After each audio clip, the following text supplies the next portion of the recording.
दोस्तों, आज के इस वीडियो में हम आपको भारत की अजब गजब शादियाँ और उनकी परंपराओं के बारे में बताने जा रहे हैं। भारत एक ऐसा देश है जिनके अलग अलग हिस्सों में अलग अलग संस्कृति और परंपरा अपनाई जाती है, और जब बात शादी विवाह की आती है तो भारत से ज्यादा रीति रिवाज और परंपराओं का पालन कहीं नहीं किया जाता।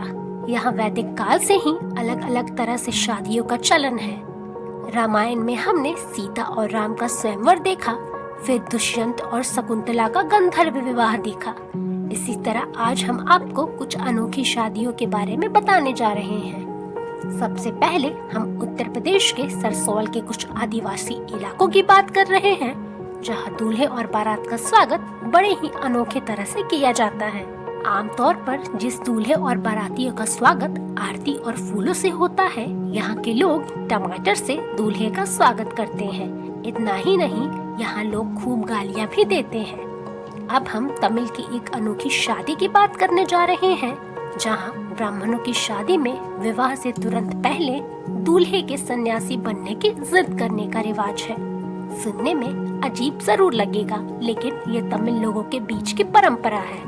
इसके बाद दुल्हन का पिता जाकर दूल्हे से बात करता है, उसे गृहस्थ जीवन की जरूरत के बारे में बताता है और शादी के लिए तैयार करके वापस उसे मंडप में लाता है।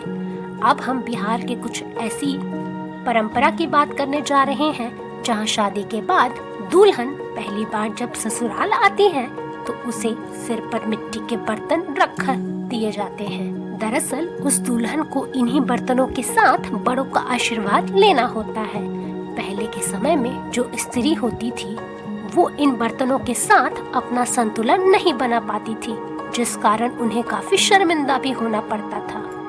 अब हम सबसे लोकप्रिय बंगाली शादियों की बात करने जा रहे हैं, जहाँ पर एक माँ को अपनी बेटी या बेटे की शादी देखने की मनाही होती है। ये सुनने में थोड़ा अजीब जरूर लगेगा, क्योंकि एक माँ को अपने बच्चे की शादी की उत्सुकता सबसे ज्यादा होती है, लेकिन बंगाल में ऐसा नहीं है। कहा जाता है कि माँ की मौजूदगी में दंपत्ति के जीवन में बुरे प्रभाव ला सकती है। इतना ही नहीं, देश के कई हिस्सों में ऐसा भी रिवाज है कि दुल्हन अगर मांगलिक है तो शादी से पहले पेड़ या कुत्ते से उसकी शादी करवा कर कलेश काटा जाता है, जिसके बाद ही उसकी शादी लड़के से होती है। आमतौर पर शादी होने के बाद नवदंपति जोड़े अकेले समय बिताने के लिए कहीं घूमने जाना पसंद करते हैं। इसी बात का पालन करते हुए कुछ आदिवासी समुदाय में ये पहले से देखा जा रहा है कि पति पत्नी को 1 साल तक अकेले रहने दिया जाता है। उन्हें किसी से मिलने या बात करने की इजाजत नहीं होती। इसी तरह असम के रभी आदिवासी समूह की शादियां हैं, जहां पर केवल महिलाओं और पुरुषों के वरमाला की अदला बदली होती है। इसके बाद शादी संपन्न कहलाती है और परिजनों के लिए जो भोज का आयोजन होता है उसे दूल्हा दुल्हन द्वारा ही परोसा जाता है। अब हम गुजराती शादी की बात करने जा रहे हैं, जहां शादियों में दुल्हन की माँ दूल्हे की नाक खींचती है। ये एक मजाकिया रिवाज है, जिसमें दूल्हे को हमेशा शांत और विनम्र रहना पड़ता है। इसी और जानकारी के लिए देखते रहें अच्छा जी.com।